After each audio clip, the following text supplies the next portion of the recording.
Kampung Pucangan, diapit oleh hutan jati yang layu dan sawi sawah retak oleh musim kemarau panjang, adalah negeri yang diliputi legenda bisikan angin. Tempat kearifan kuno masih beradu sengketa dengan gemuruh modernitas yang serakah. Di tengah kelesuan musim yang mengancam paceklik itu, hiduplah Sardi, seorang pemuda yang dibesarkan oleh gagasan bahwa semua yang tidak tertulis dalam buku sains hanyalah omong kosong penghambat kemajuan. Ia adalah anak yang pongah, yang menertawakan neneknya saat menceritakan kisah Banaspati, roh api terbang yang konon lahir dari kemarahan bumi dan hanya muncul ketika batas-batas yang disepakati antara manusia dan alam telah dilanggar dengan keji. Menurut hikayat, Banaspati bukanlah sekadar api, melainkan kesadaran murni yang menjulang tinggi. Sebuah hukuman bagi mereka yang berani menyentuh jantung keramat desa. Malam-malam di Pucangan kini terasa tidak hanya panas karena kemarau, tetapi juga mengandung ketegangan metafisik yang mendalam, seolah udara itu sendiri menahan napas, menunggu tibanya pengadilan yang tak terelakkan. Sardi, dengan mata yang dipenuhi kesombongan dan rencana keuntungan cepat dari pembukaan lahan baru, sama sekali tidak menyadari bahwa ia telah menulis namanya sendiri dalam daftar korban pertama dalam babak kemarahan dewa-dewa yang terlupakan di tanah Jawa. Dosa Sardi bukanlah pada kebutuhan, melainkan pada keangkuhan.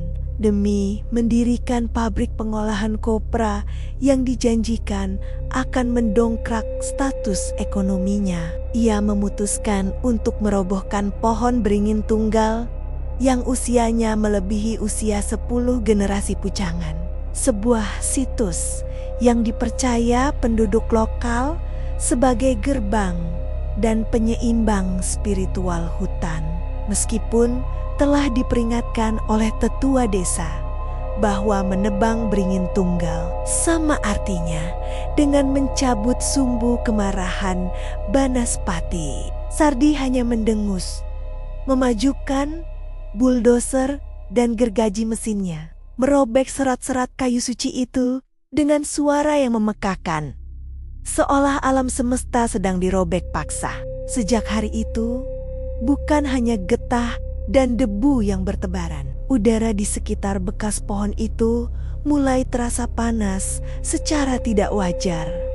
Bahkan di tengah malam yang paling dingin pun, bau belerang yang samar mulai menguar dari tanah yang dicemari. Dan ternak di desa mulai gelisah, memandang ke langit malam dengan mata merah yang dipenuhi rasa takut yang hanya bisa dipahami oleh naluri purba. Sardi berusaha mengabaikan pertanda-pertanda ini, merayakannya sebagai hasil dari kerja keras.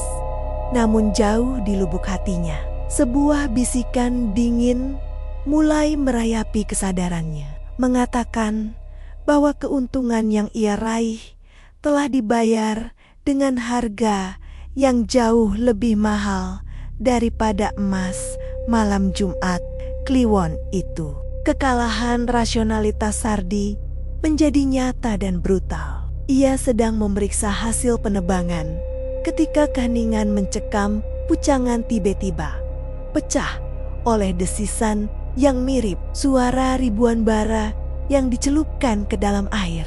Jantungnya mencelos ketika pandangannya terangkat ke batas hutan. Di atas pepohonan, melayang-layang dan menari-nari dalam gerakan yang tidak mungkin, adalah sebuah bola api raksasa yang tidak menghasilkan asap sama sekali. Itu bukan api unggun biasa, juga bukan api yang dihasilkan oleh pembakaran hutan. Ini adalah entitas yang hidup, sebuah massa energi merioronai pekat yang berdenyut dengan ritme kekejaman kosmik, memancarkan gelombang panas yang tidak hanya membakar kulit, tetapi terasa menusuk hingga ke inti tulang. Cahayanya bukan menerangi, melainkan menghapus bayangan, menjadikan segala sesuatu di bawahnya tampak datar dan menakutkan. Sardi, si penyangkal ulung, kini tak bisa lagi bersembunyi di balik teori-teori ilmiahnya. Ia menatap Banaspati, melihat bagaimana Lidelaida, api itu memanjang dan berkontraksi seolah mencari. Seolah ia memiliki niat dan dalam teror yang membekukan. Ia menyadari bahwa kemarahan yang ia bangkitkan memiliki mata dan akal. Dan mata itu kini tertuju padanya. Satu-satunya anomali yang harus dihukum dalam kesunyian malam yang mematikan. Dalam sepersekian detik, ketenangan ilusi hancur. Dengan kecepatan yang mustahil, bola api itu menukik, meninggalkan jejak panas membara di udara. Sardi menjerit, memutar tubuhnya, dan berlari tanpa arah melintasi pematang sawah yang telah berubah menjadi ladang kematian. Setiap langkahnya tenggelam dalam lumpur kering.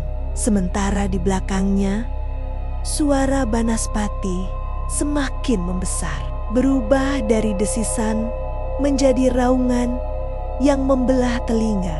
Seolah alam itu sendiri sedang memuntahkan kemarahannya. Ia mencoba bersembunyi di balik gubuk petani yang sudah lapuk. Tetapi panasnya begitu hebat hingga kayu kering itu mendidih dan retak tanpa banner-banner terbakar. Memaksa Sardi kembali ke lapangan terbuka. Ia merasakan sensasi terbakar pada kulitnya. Bahkan sebelum api itu menyentuhnya, sebuah sengatan spiritual yang mengikis harapan hidupnya. Yang paling menakutkan bukanlah ancaman kematian fisik, melainkan kesadaran bahwa ia sedang dikejar oleh manifestasi murni dari dendam primordial, oleh entitas yang tidak menginginkan darahnya, melainkan pengakuan atas kesalahan mendasar karena telah menganggap dirinya lebih besar dari kearifan leluhur yang telah menjaga keseimbangan pucangan selama berabad-abad. Keberuntungan Sardi berakhir di tepi sungai kering, di mana ia tersandung dan jatuh. Paru-parunya serasa terbakar dan pandangannya mengabur. Banaspati kini mengambang tepat di atasnya.